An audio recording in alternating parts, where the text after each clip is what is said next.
যে মমতা বন্দ্যোপাধ্যায়ের সঙ্গে যারা থাকবেন, দলের সঙ্গে যারা থাকবেন, তাদের বিভিন্ন কেস দিয়ে তাদেরকে অ্যারেস্ট করো। এবং একটা পরিষ্কার কথা, সেটা হচ্ছে যারা মমতা বন্দ্যোপাধ্যায়ের সঙ্গে থাকছেন, অর্থাৎ তৃণমূল কংগ্রেসে থাকছেন, সর্বভারতীয় তৃণমূল কংগ্রেস, যেটি স্বীকৃত এবং মমতা বন্দ্যোপাধ্যায়ের আন্দোলন, সংগ্রাম, আত্মত্যাগের উপর দাঁড়িয়ে যে দলটা, যারা মমতাদের দিকে থাকছেন তাদের উপর ধর পাকড়, মিথ্যা অভিযোগ, পুরনো মামলায় যোগ করে দেওয়া, অ্যারেস্ট করা, এই দমন পীড়নগুলো চলছে। আর যারা বিজেপির অঙ্গুলি হেলনে যারা অন্যরকম কথাবার্তা বলছে, তাদের সাতক্ষণ মাপ, এটা আমরা তীব্র নিন্দা করছি। এটা হতে পারে না যে মমতা বন্দ্যোপাধ্যায়ের সঙ্গে যারা থাকবেন, দলের সঙ্গে যারা থাকবেন, তাদের বিভিন্ন কেস দিয়ে তাদেরকে অ্যারেস্ট করো, তাদের হ্যারাস করো, তাদের সার্কেল, তাদের মনোবল সেখানে আঘাত করো।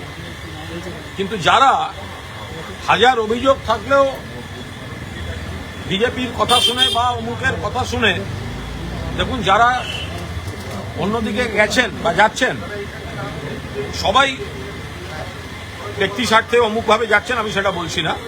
অনেকের উপর অনেক চাপ, পুলিশ প্রশাসন, এসব ব্যাপার থাকে, কিন্তু কয়েকজন তো ব্যক্তি স্বার্থে গেছেন, পুরোদস্ত ব্যক্তি স্বার্থে গেছেন।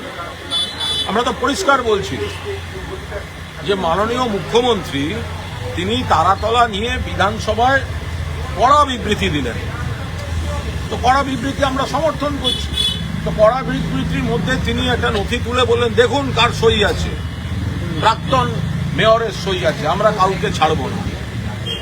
তো এখন সেখানেই এটা প্রশ্ন যে মুখ্যমন্ত্রী যদি বলেন দেখুন কার সই আছে, তো যদি দোষ হয়, যদি সেই সইটা কোনো একটা অন্যরকম ঘটনার সঙ্গে যুক্ত থাকে বা দায় থাকে, তাহলে তাকে অ্যারেস্ট করছেন না কেন? আবার সেই ব্যক্তি যদি মমতা বন্দ্যোপাধ্যায়ের আসল তৃণমূল ছেড়ে অন্যদিকে যান, তাহলে তো ধরতে হয় যে মুখ্যমন্ত্রী ওই নথিটা দেখিয়েছেন শুধুমাত্র রাজনৈতিক চাপ সৃষ্টি করার জন্য। আমরা অ্যারেস্ট করব না, কিন্তু তৃণমূলটা ভাঙার চেষ্টা করুন, 4 জন কাউন্সিলরকে ওদিকে নিয়ে যাওয়ার চেষ্টা করুন। এটা কোনটা ঠিক? বিধানসভার মতো জায়গায় মাননীয় মুখ্যমন্ত্রী নথি দেখিয়ে বলছেন প্রাক্তন মহানাগরিকের সই দেখুন। এখন সই করা তো অপরাধ হতে পারে না, কিন্তু মুখ্যমন্ত্রী যখন দেখিয়েছেন তাহলে নিশ্চয়ই কিছু আছে বলে দেখিয়েছেন। আর দেখিয়েছেন যদি, তাহলে অ্যারেস্ট করছেন না কেন? আর যাকে অ্যারেস্ট করছেন না অথচ নথি দেখাচ্ছেন, তিনি অন্য বৈঠকে কাউন্সিলরদের নিয়ে যাওয়ার চেষ্টা করছেন।